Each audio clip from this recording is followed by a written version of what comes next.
thousands of years, one breath has endured. More than a martial art, it is the Korean way of life. Taekwondo, connecting the world. Smarter than ever, Taekwondo leaps toward a new future, connecting the world through a single movement. The spirit of Korea meets the boundless energy of K-pop. No longer just a sport, Taekwondo is at the heart of K-culture, bringing Korea's spirit to the world. A beautiful culture, connecting heart to heart.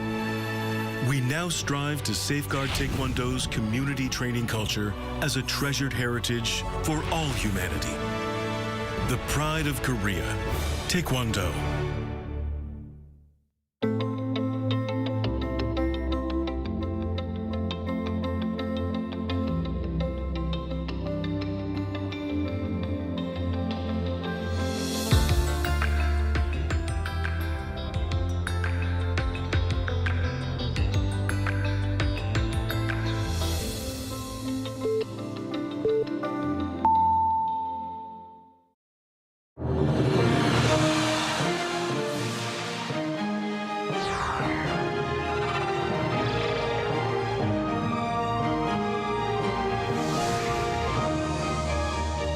Hello and welcome to our morning edition of Arirang News. We begin with these stories making the headlines at this hour. At least 389 people have been killed and more than 1,400 remain missing in Nepal and Tibet after flash floods devastated the Himalayan border region on Wednesday. More than 500 foreigners are among the missing, including nationals from the United States, India, and South Korea. As rescue operations continue, Seoul's rapid response team has arrived in Nepal to support the search for 9 missing Koreans. With major roads and bridges cut off, rapid access to the affected area is expected to depend on helicopter support from the Nepalese government. Iran says it's preparing a list of conditions for reopening the Strait of Hormuz. This comes as diplomatic efforts continue to mediate an end to the 6-month war, with Qatar's prime minister visiting Tehran for talks with Iran's foreign minister. Thousands of people are still unaccounted for in Nepal and Tibet after catastrophic flooding swept through the region. Rescue teams are working around the clock to reach those who may still be trapped, while families wait anxiously for news of their loved ones. Our Bunyeon starts us off. Rescue teams in Nepal and Tibet are racing to find more than 1,400 people still missing, 2 days after a glacier collapse unleashed catastrophic flooding along the Himalayan border. The disaster, which struck Wednesday, has killed at least 389 people in Nepal, according to local authorities. Among the missing are more than 500 foreigners from countries including the United States, India, and South Korea. Many of them are believed to have been on pilgrimage routes near the border.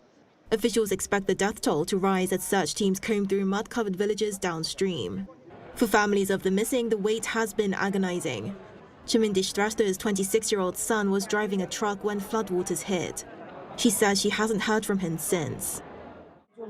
My son is stuck in the floods. He is a truck driver, and he said he was driving. And we last spoke at around 8:30. After that, there is no news of him. We are not able to find out anything. Scientists believe the flood was triggered when a section of glacier and rock gave way high in the mountains, sending a wall of water, mud and debris crashing through the Bagmati region and into Tibet's Jirang County. The surge destroyed roads, bridges and a key border crossing, complicating rescue access. Nepal's army has evacuated workers trapped at a hydropower plant and pulled dozens of survivors out by helicopter. Authorities say more than 17,000 personnel are now involved in the search, with roughly 1,470 people rescued so far. Meanwhile, Chinese authorities have warned of another potential flood after the landslide blocked rivers, creating a large lake along the border. They say the barrier could break, sending another surge of water into areas already devastated by Wednesday's floods.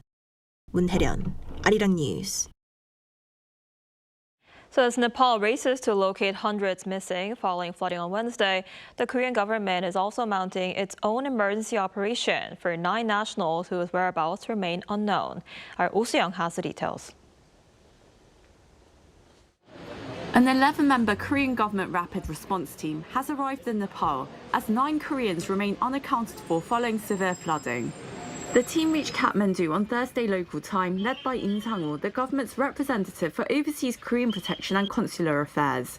The team, comprising officials from the Foreign Ministry, the National Fire Agency and the National Police Agency, will begin assessing conditions on Friday before beginning full-scale search and rescue support. We will do everything possible to ensure the swift and safe search and rescue of our nationals in Nepal. Response teams from Busan and Ability and Korea Southeast Power also travelled to Nepal on Thursday. The flooding struck the northern Rasua district on Wednesday morning local time, where the companies were building a hydroelectric power plant. 9 Koreans connected to the project remain missing. Of another 10 who had been stranded, 9 were flown to safety by a Nepalese military helicopter on Thursday. The remaining person, a Busan and Ability site manager, stayed behind with 2 South Korean embassy staff. With major roads and bridges cut off, rapid access to the affected area is expected to depend on helicopter support from the Nepalese government. Depending on the Korean response team's assessment, Seoul will decide whether to send additional rescue support.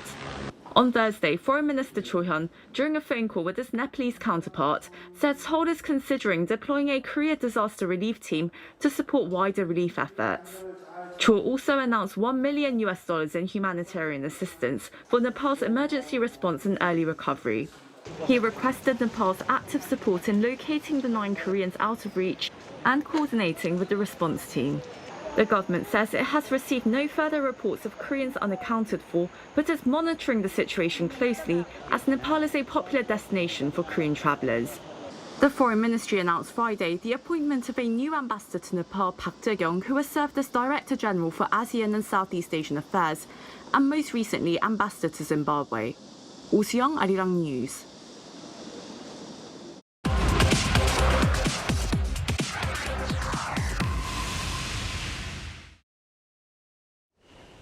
The annual Jackson Hole Economic Policy Symposium opened on Thursday in Jackson Hole, Wyoming, bringing together central bankers, economists, financial market participants, and policymakers to discuss key economic and financial issues.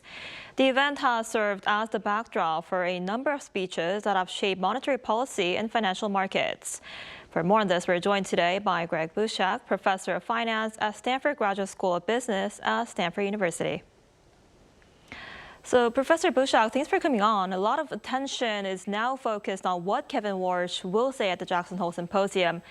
What should we be watching for in terms of the direction of monetary policy and the Fed's approach to inflation? Sure. So I think the key thing that I'd be listening for is his framework, rather than him saying, oh, we're going to hike in the next meeting or something like this. So what do I mean by this? First, I think, what does he think is causing inflation? Is it mainly due to excess demand that the Fed needs to restrain? Is it supply shocks that the Fed should wait out? Second, what's the evidence that would really make him act? So inflation has hovered around 3% for a while. If inflation stays around 3% while employment remains strong, is that enough to justify a tighter policy, or does he want clearer evidence that inflation is becoming embedded in wages and expectations that would suggest it's something sort of longer term and something he needs to act on? And then third, sort of how much tightening does he think the Fed needs to do in a context where financial markets are already sort of raising rates on the longer end? So longer term rates are much higher. And the question is whether these longer term rates are already cooling housing markets and business investment.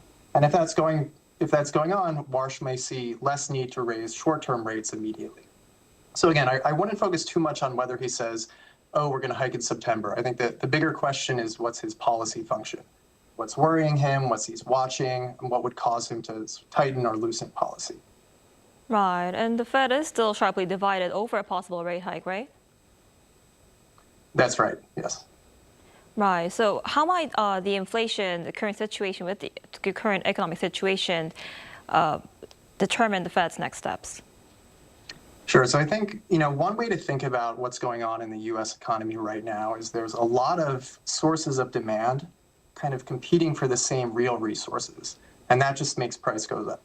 So, you have this huge AI build out. It's demanding electricity, construction, chips, skilled workers. You have big government expenditures and deficits. That's adding demand as well without kind of an offsetting government revenue that's sucking up demand. And then at the same time, you have an aging population and some regulatory blockers to real investment. And this means the labor supply and productive capacity are growing sort of more slowly than they would otherwise. So things like AI, they may be enormously productive, but sort of right now we're in the investment stage of that. We're building data centers, we're buying chips, but we haven't seen sort of the comparable explosion in the physical supply of housing or energy or manufactured goods that would push prices down. So I think sort of the basic tension that's going on, there's very strong aggregate demand, and that's hitting relatively constrained aggregate supply. That's kind of the natural environment for inflation to remain sticky, even as things like consumer spending begin to cool. Right, and last month's personal consumption expenditure came in slightly higher than expected. What does that tell us about the current state of the U.S. economy? So that's saying that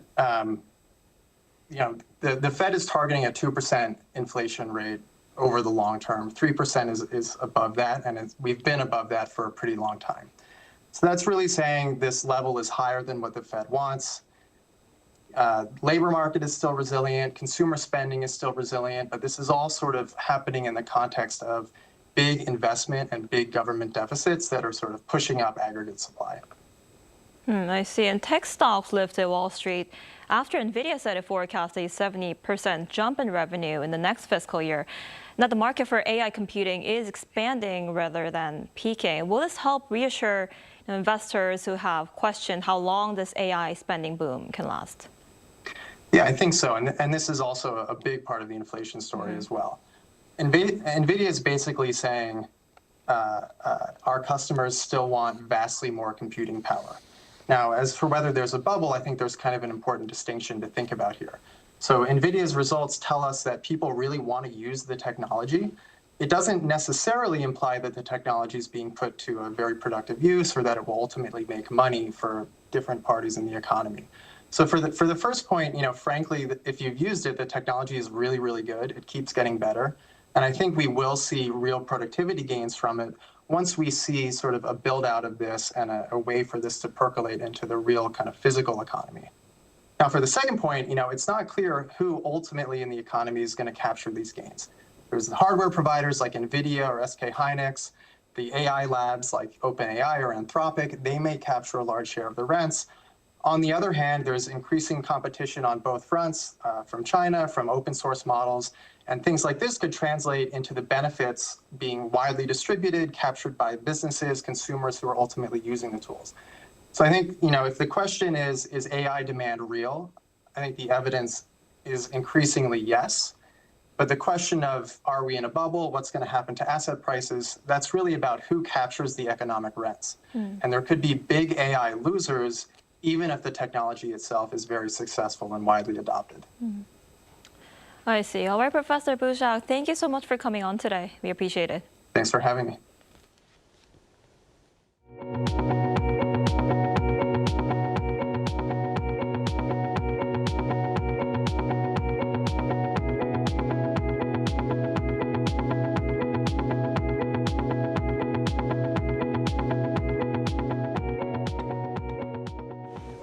South Korean chipmaker SK Hynix has broken ground on a new AI memory packaging facility in the United States. The company held a ceremony on Thursday at Purdue University for what will become its first next-generation high-bandwidth memory production hub in Indiana. SK Hynix plans to invest more than $4 billion, with mass production expected to begin in the second half of 2029. The facility is projected to employ about 1,000 people and become a key U.S. HBM production base by 2030. SK Hynix will also build a research and development testbed for advanced chip packaging technologies. Over in the Middle East, Iran is laying out its conditions for reopening the Strait of Hormuz as Oman and Qatar step up mediation efforts. Tehran says any deal must include an end to the regional war. Meanwhile, talks continue on a temporary shipping corridor. Our Lee Seung-jae reports.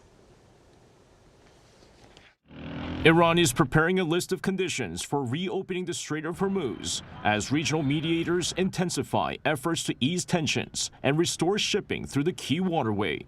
Secretary of Iran's Supreme National Security Council, Mohsen Rezai, says mediators asked Tehran to set out its demands with an end to the regional war among Iran's main conditions. Rezai says Iran has also reached an understanding with Oman on a possible shipping corridor through the strait. Under the proposal, vessels would travel through a designated central channel, passing through both Omani and Iranian waters, provided the United States meets Tehran's conditions. Iran and Oman are still working on the details. Iran's Revolutionary Guards have said Tehran will not agree to fully reopen the strait unless Washington lifts what Iran describes as a blockade of its ports, removes sanctions, and provides compensation. At the same time, Qatar is stepping up its mediation efforts. Qatari Prime Minister and Foreign Minister Sheikh Mohammed bin Abdulrahman Al Thani visited Tehran on Thursday for talks with Iranian Foreign Minister Abbas Araghchi. It marks the first high-level Qatari visit to Iran since the war began on February 28th. According to Qatar's state news agency, the two sides discussed ways to reduce tensions and create conditions for renewed dialogue between Iran and the United States. They also reviewed a proposed phased plan for the Strait of Hormuz, including a temporary shipping corridor and a joint effort to clear mines from the waterway. Sheikh Mohammed stressed the importance of respecting regional sovereignty and ensuring freedom of navigation while calling for continued diplomacy. Lee Seung-jae, Arirang News.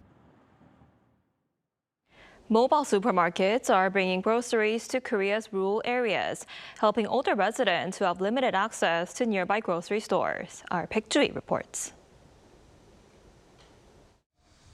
A small market has opened up in a village in Okcheon.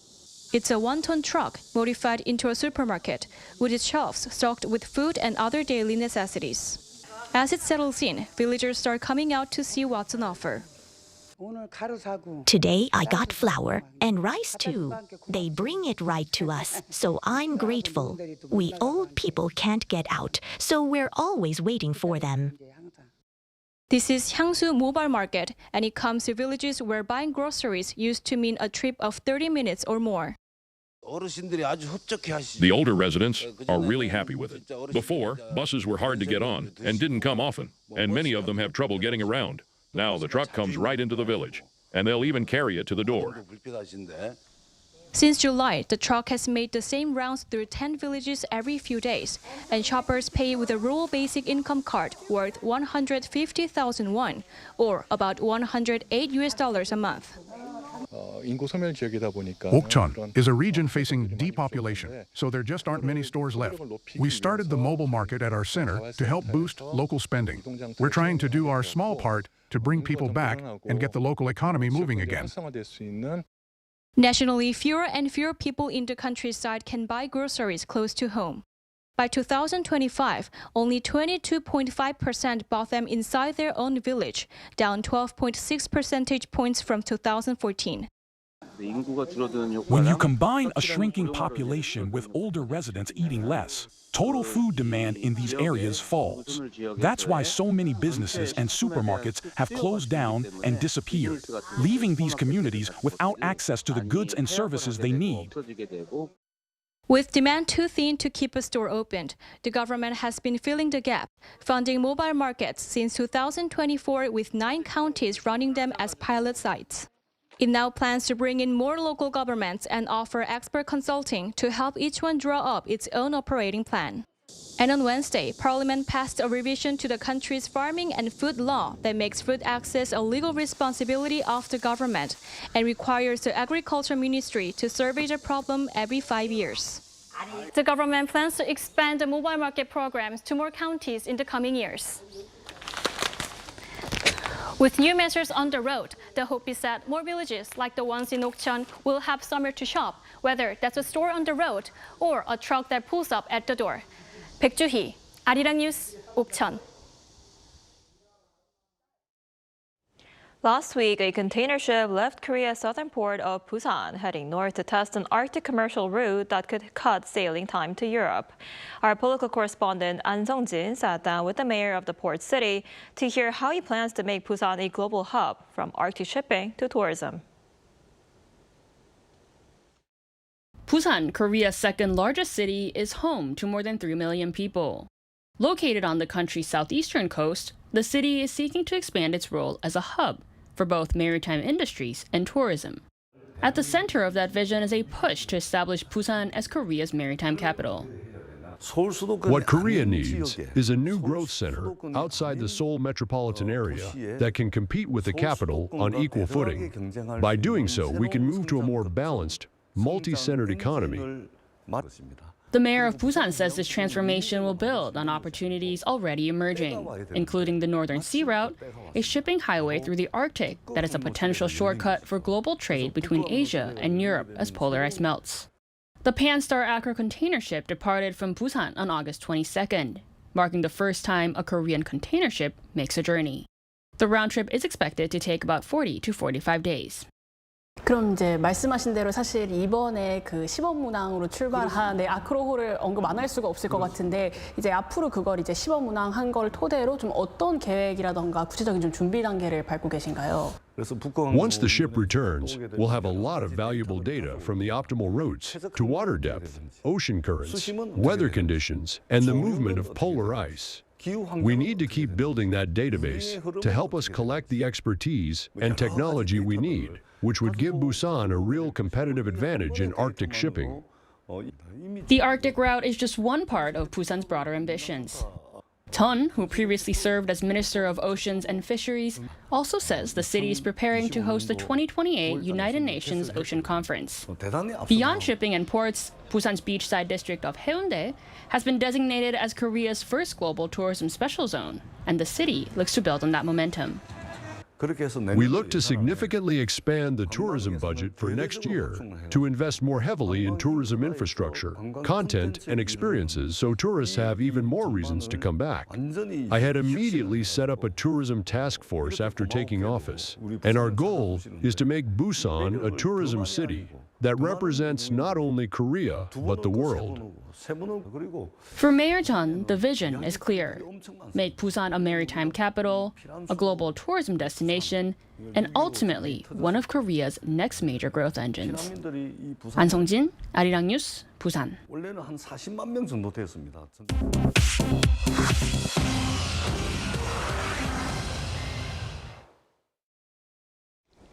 Good morning, I'm Chu Ji-hyun, and this is The World Now. In the United States, President Donald Trump wants Lake Ontario to be renamed Lake America. He signed an order to that effect on Thursday as conflict with Canada deepens. The order tells the Interior Department to change the name in official U.S. records immediately. Canada is not expected to recognize the change, and Canadian Prime Minister Mark Carney said the lake's name is more than 400 years old and that Canadians will keep calling it Lake Ontario. Lake Ontario sits on the border of the U.S. and Canada. Last year, Trump renamed the Gulf of Mexico the Gulf of America. In the United States, Meta says it has shut down an Iranian operation aimed at influencing people through social media. Meta's report said Thursday it removed Facebook and Instagram accounts tied to operators in Iran. Those accounts were routed through the U.S. or Canada to hide their origin and used artificial intelligence to push posts and make memes about American politics. Some posed as American activists, students, and designers living in cities in the United States and tagged real journalists and politicians in their posts. About 79,000 accounts followed at least one of the Iranian accounts. In the United States, shares in the chipmaker Nvidia jumped 8.7% on Thursday, its biggest one-day gain since April 2025. The surge added $442 billion to the company's value, the second largest one-day gain ever. Strong quarterly results and a forecast of 70% revenue growth for the 2028 financial year eased fears of cooling AI demand. The rally lifted the wider market. The S&P 500 rose 0.7% and the Nasdaq gained 1.6%. Attention now shifts to Federal Reserve Chairman Kevin Warsh, who speaks at Jackson Hole on Friday. In Japan, the artist Yayoi Kusama has died at the age of 97. Her museum said she died in hospital on August 14th and gave no cause. Kusama was known for her dot-covered paintings, pumpkin sculptures, and mirrored rooms. She said she had seen hallucinations of dots and flashing lights since childhood. She voluntarily lived in a psychiatric hospital from 1977 and painted until her final days.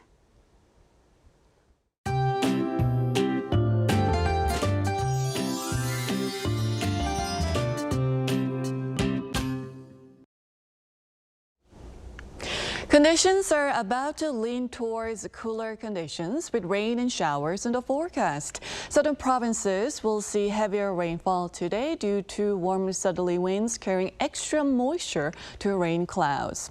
Then southern parts of Gangwon-do province and most of southern provinces could see 70 to 80 millimeters of heavy rainfall, with a rain advisory being issued in parts of Jeollanam-do, Gyeongsang-nam-do, as well as Jeju-do Island.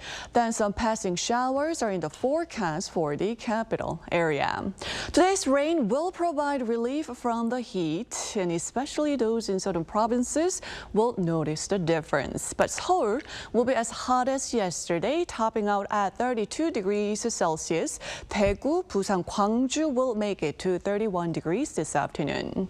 Rain will spread up north tomorrow, and most of the country will see rain on Saturday, possibly into Sunday. Then starting next week, we could notice much more comfortable mornings and evenings, while afternoon heat will stay around 30 degrees Celsius.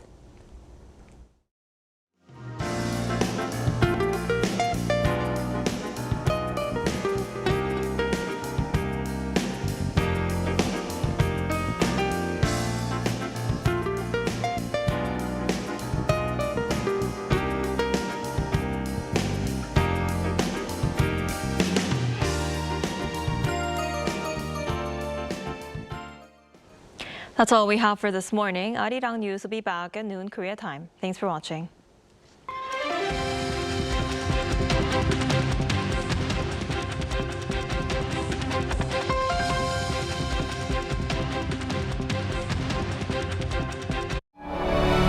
For thousands of years, one breath has endured.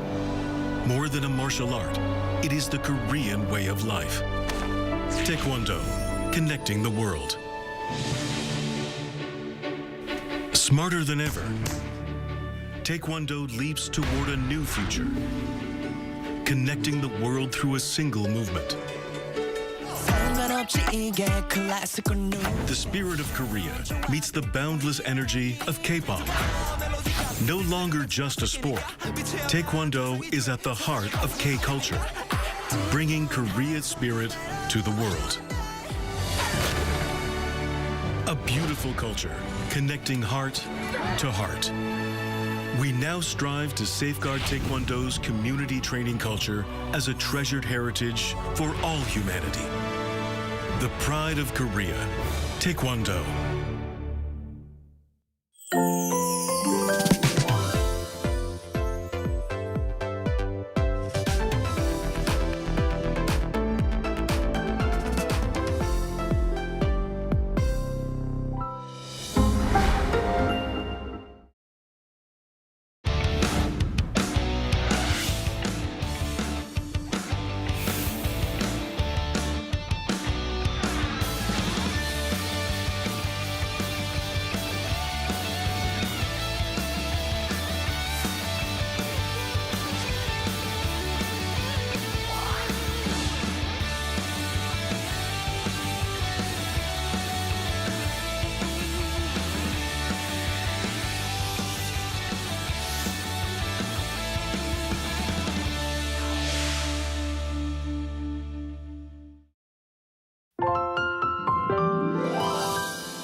Let's go!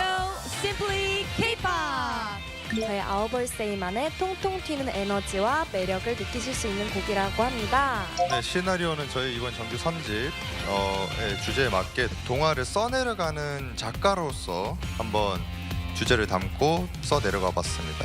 Everybody, are you ready to enjoy the Festival of the Gods? Music, start!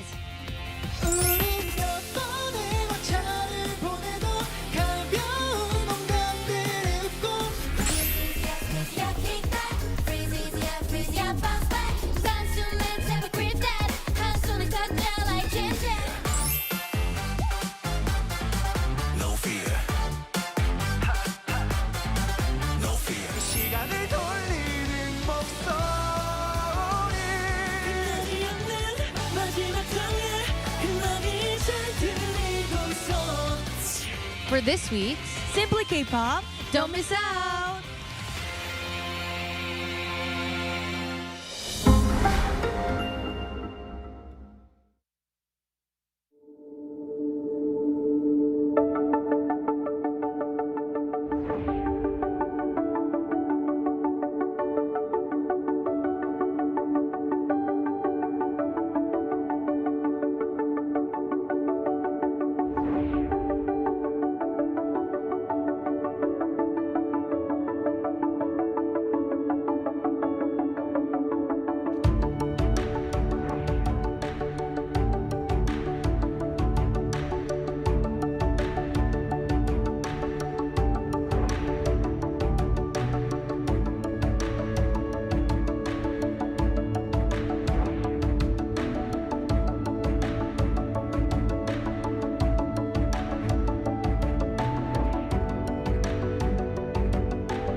We're here to bring a new type of news show. New insights, new styles, and new topics every day. We are News Generation. Bringing news just for you. It's Friday, August 28th here in Seoul. I'm Isujin, and this is News Generation. Joining us today is Q. Thanks for having me. Thanks for coming in. Also, we have Hunju with us today. Happy Friday. Happy Friday. And both are here to speak on behalf of people in their 20s and 30s. We finally reached the end of the work week, and for many of us, Friday is a perfect time to put work aside and catch up with friends. Whether it's grabbing dinner, going for a drink, or simply sitting down and talking about everything that happened during the week, Fridays are often when we make time for the people we don't get to see every day. So Kyun, starting with you, how often do you usually see your friends these days? To be honest, not very often these days. I wouldn't have like an impromptu meetup because it's a Friday night, or have a big night out planned out because the weekend is coming up.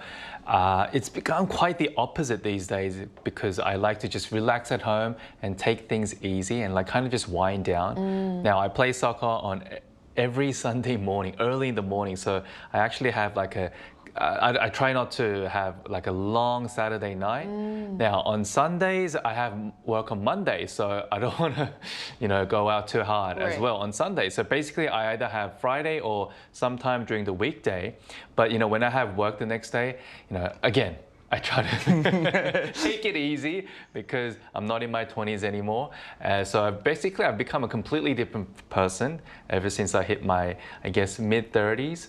Whereas like when I was in my 20s, back when I was a Gen Z, like Munju, I would just try my best to meet my friends every time I could and just spend time with them because I thought that was like the best thing to do back then. But things change as you age. I mean, it's also very professional of you to not do that. Is it? Maybe it could be. And it has become harder to, I think, meet out and hang out with friends after, even if it's a Friday, it's still a work day. It's not the easiest. And it's a little expensive as well. And it's true. We will get to that a bit later. So what about you, Minju? Yeah, I just learned professional mindset from Kevin.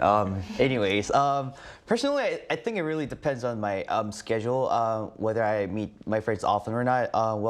When I have more free time, I see my friends 2 or 3 days a week. But if my schedules are packed, I don't meet anyone for a while. So I didn't expect this to bring up in this episode, but my MBTI is ISFP. Oh, you're ISFP. Yeah. You're a bit of an introvert? Yeah, and it is not a strict rule, but people with this type of personality, they stick to a very small circle of people, and I find that's very true for me as well.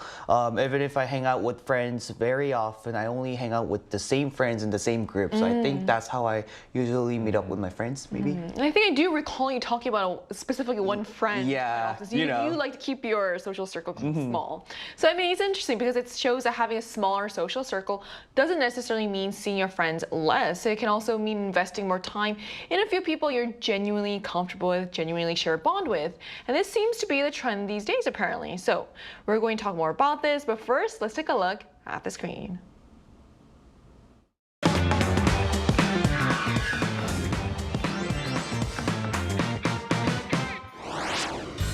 No matter what stage of life you're in, friends are an essential part of our lives. They're the people we turn to for advice, support, and of course, a good time, which is why for many years, the more friends, the better. But the way people view friendship is changing. Today on News Generation, we're taking a closer look at how Gen Z's attitudes toward friendship are evolving, the challenges these changes may bring, and what friendship really means to us today. Just as we saw in a video, friendship is no longer necessarily about having as many friends as possible. Instead, people are becoming more selective about who they spend their time, money, and emotional energy on. But what has led to people becoming more selective about friendships and the people they consider friends? So you're definitely right. In the past, there was a widespread belief that it was better to have more friends. It was a way of kind of boasting how popular you were by having so many different friends. But these days, it's quite the opposite. More people are becoming very selective about their relationships and choosing how much time and energy they want to actually invest in them. Rather than trying to expand their social circles, people are increasingly focusing on maintaining relationships within that specific kind of circle where they can actually realistically afford in terms of time, money, and even emotional energy. And another notable trend is that when conflict arises with friends, many are actually more likely to just simply cut ties with their friends rather than actually work through the problem. So these days, it's just like, instead of talking it out, they just walk out. And we're seeing this trend. I can't really personally relate to it right now, but then it is a trend among younger people, and I've seen it secondhand. I'm like, wow. It's so easy to make friends, but at the same time, just lose friends. I guess people's perspective of like, or what they feel about friends has changed. So it seems that for many people, maintaining a friendship is no longer something they feel obligated to do at all costs. Instead, they're choosing relationships that fit their lives and letting go of those that feel too demanding or stressful.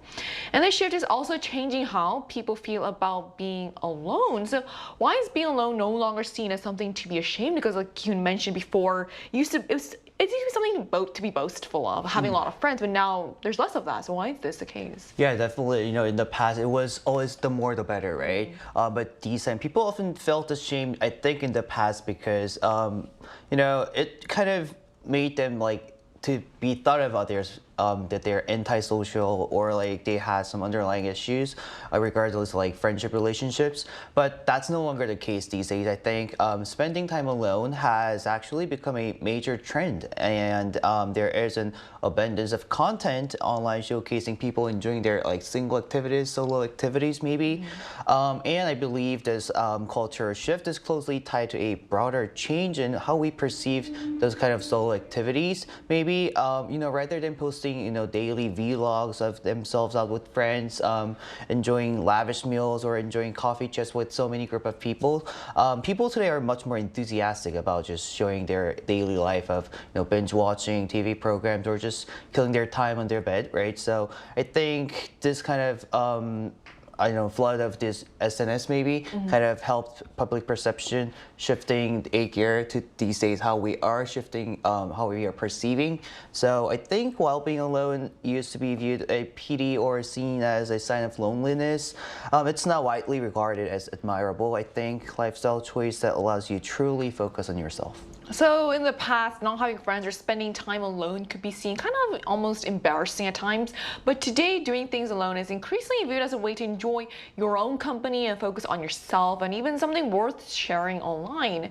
But there may be a more practical reason behind these changing attitudes toward friendship. So Kim, you kind of mentioned this earlier about how the price of just meeting people is not small anymore. So has the rising cost of living affected friendships as well? Definitely. On one side, it could kind of sound like an excuse not to meet friends, but many experts actually point to rising living prices as one reason friendships are becoming, I guess, more expensive to maintain.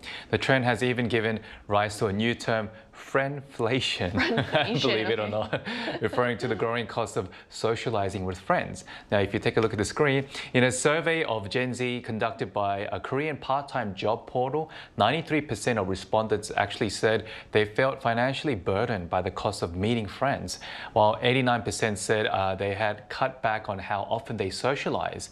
And as meetups become less frequent, 65%, as you can see on the screen right now, of Gen Z respondents said they do not see their friends even once a week. While only 13% said they meet their friends once a week, only 22% said twice a week, which is an overall contrast from the past. Especially for me, when I was a Gen Z, I would have to see my friends as many times as I possibly could. And the trend is not limited to just Korea. A British newspaper has also reported on the rising cost of maintaining friendships, while a US survey found that 80% of respondents feel some degree of financial pressure when spending time with their friends. I mean, the fact that we now even have a term like friendflation shows how much money has become part of the friendship equation.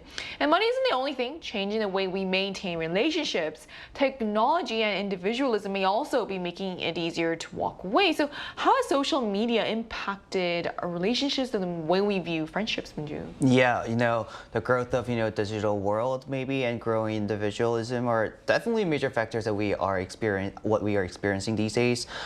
In the past, human relationships were more centered around offline communities like neighborhoods, schools, or workplaces. Because of this, it was very difficult to simply just cut off with someone within that tight-knit circle and very close circle.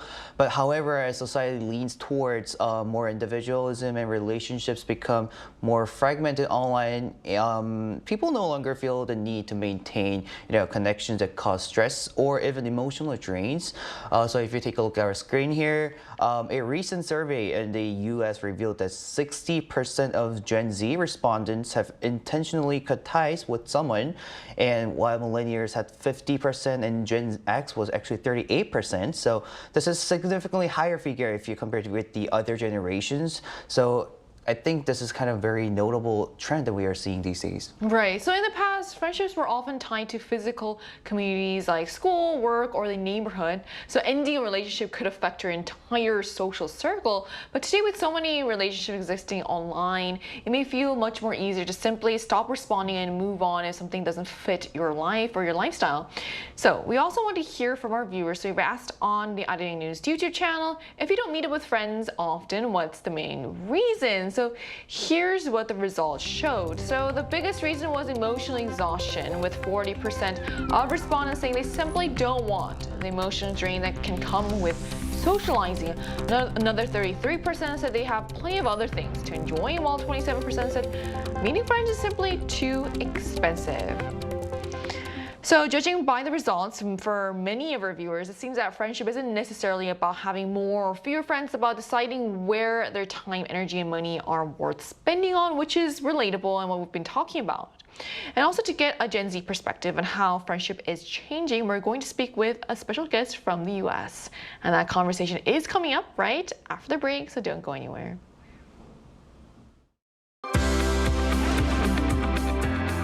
NewsGen wants to hear from you. Go to YouTube and search out channel Arirang News. Click Posts and cast your vote in the poll. Make a new type of news with us.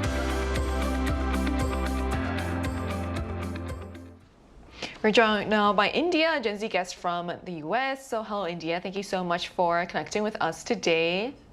Hello, hello. Good to have you. India, so how are people in the US redefining who they consider close friends, or how they even define close friends, and what does your social circle look like? In America, being self-sufficient and having your personal time is very, very important. So when people are seeking platonic friendships, you don't want to bother someone, or you don't want someone to bother you. So friendships have started from being big to slowly becoming like 2 to 3 close people that you know. And for my social group, I'm an extrovert. So if I go out, I possibly know someone, or I'll get to know someone at an event, but I usually talk to 3 people within my close circle. But these 3 people, they don't know each other. These are different people who I've met within my life and who I've built emotional trust with. Oh, that's awesome. Okay, India, why do you think young Americans are choosing smaller social circles? Smaller social circles are more manageable. A lot of the times I felt having a big circle was emotionally and financially taxing to maintain. In a large circle, there's always a birthday party, a dinner, a trip. Something is always going on, and it adds up. And I'm like, I don't have any more money left to do what I want to do. And I'm just like, oh no, how can I survive? What can I do? Having a big circle right now is being marketed as like being popular. So even though you're popular externally, internally, people are not finding validations from these large circles. Also, with being Gen X, we have a thing called the Gen X stare. So if we don't like someone, you can tell on our face that we're not going to try to maintain this relationship. We're not going to try to maintain an interaction. So it kind of makes it easier to have a smaller circle of friends if already emotionally, physically, you're showing that you don't want to maintain this at all. Yeah, I see, and that's exactly what we've been talking about for a while. Our last question for you today is: how has the perception of people with few friends has changed these days? The perception has changed for the better. A couple 10 years ago, 5 years ago, people who were seen having few friends were portrayed as being unpopular or would be outcasted. Especially in your early 20s, it's normal to socialize. And if you don't socialize with others in your group, you kind of miss out on potential bonding opportunities with others. Being unpopular isn't a bad thing, to be honest. I believe people who have fewer friends are often misunderstood because they value an intimate and close connection rather than having to maintain a social connection. I think that's really well said, and I'm sure your friends really appreciate you as well. You have great energy, I can tell. So I hope you get time to spend more time with your friends from the show. So thank you so much for coming on and sharing your insights with us today. Thank you for having me. Have a nice Friday. Thank you. So we just heard from a young person from the US about how Americans are redefining who they consider close friends, why young Americans are choosing smaller social circles, and how perceptions of people with few friends are changing. But while being selective about friendships can help us protect our time and energy, there could also be a downside to having fewer relationships. So then what problems could come from having fewer, more distant friendships here? Again, according to some experts, they warn that if people become too reliant on fragmented online connections or relationships that can be easily cut off, it could have negative effects in the long run, both on their ability to maintain meaningful, strong relationships and on their emotional well-being as well. So they recommend setting healthy boundaries while still making an effort to communicate and stay engaged in relationships, even when that sometimes feels uncomfortable. So as we heard, relationships that are mostly online or easy to cut off may make it hard to build meaningful long-term connections. Experts say it's important to set healthy boundaries, but also be willing to communicate and work through uncomfortable moments when a relationship is really worth maintaining. And the impact may go beyond our individual friendships and affect how we connect with society as a whole. So is it possible that having fewer social connections could affect our social skills and maybe even lead to isolation, Manju? Definitely, as this kind of trend grows, it becomes much easier for people to fall into social isolation, I think. Also, we, naturally build social skills by interacting with others, and a lack of connection will inevitably cause those skills to decline. In fact, a survey result from 2,000 Americans has provided that 47% of respondents answered that they are recently feeling isolated, while 34% responded that they feel more disconnected with the society compared to like 5 years ago, maybe. So at the end of the day, human beings are social creatures, and we all live in a society. So these kind of social skills or network skills, they are still a necessity. So I think it might be kind of a problem, but so we have to really think about it, I think. So if we become too accustomed to keeping relationships at a distance, we may also become more socially isolated. So building relationships is one of the ways we develop communication and social skills, and those skills remain important because we all have to function within a wider society. So we took a look at how friendship is changing. Perhaps a bigger question is, what actually makes someone a friend in the first place for all of us? So after today's discussion, to you, how do you define what's a good friend is to you, and what kind of friend do you want to be? The saying, a friend in need is a friend indeed. So I think if your friend can kind of stay by your side through the tough times, I think that defines what a true friendship is. Now, I think one-dimensionally speaking, it could be, I guess, for example, lending money, but from personal experience, I don't think that's a good way to show friendship by lending your money, because it usually ends up very messy. Okay, Yeah. So I think for me, it's like a more mature way to define friendship would be to stick around with that person, especially when they're going through hard times. Just being next to them, being with them, and being very supportive emotionally, and just showing up at important times, because it already shows that once you're there physically, it means that you're already you're giving your time, effort, emotions, or it could be even money, a small portion of money, which is something that many younger people kind of, turn away from, because they're so accustomed to the online world where they can meet plenty of people easily. Right. So I think being there physically and just when your friend actually really needs you defines what a true friendship is, at least for me. So like you said, I think it's harder these days to find people that are truly interested and invested in you. So I think that's a good rule of thumb. What about you? How would you define a friend? I completely agree with Kiyu. Sometimes just being physical with your friend, that's just everything you need from your friend, right? So my definition of friends actually for a while been people I can hang out with without any calculations, or where I can just open up and be completely myself, maybe. Friends are those, I can spend time without being guarded also and keeping score. So more often than not, I think when you are with people, there are so many things that you have to really take care of, and you have to worry about what they might think if you do this or that. Being mindful is important, of course, but I think having those concerns isn't necessarily a bad thing. But just personally, me put in those kind of situations just makes me so exhausted, and I don't really want to put myself in those situations. So I think I prefer meeting my friends in those close groups. And so in return, I want to be a friend mostly available for that small circle and someone whose company is truly worth their time, maybe. Right, like you said, I think it's truly almost therapeutic to be able to spend time with people where you just are comfortable being around, you can be yourself. So that's, I guess, why it's good to have those friends around you. Yeah. Right, so friendship may look different today, but the need for meaningful connections hasn't changed. Maybe having a few people who make our lives better is more valuable than having a long list of friends. And in the end, the best friendships may simply be the ones that feel worth making time for. That brings us to the end of today's episode of News Generation, but News Gen will be back on Monday at 10:30 a.m. Korea time with more stories and discussions. Big thanks to Ki-hoon. It's always a pleasure. And also Moonju. Thanks for having me today. And to our viewers, thank you so much for watching. Hopefully your friend list is short, but your desire to cancel plans is even shorter this weekend. We are News Generation.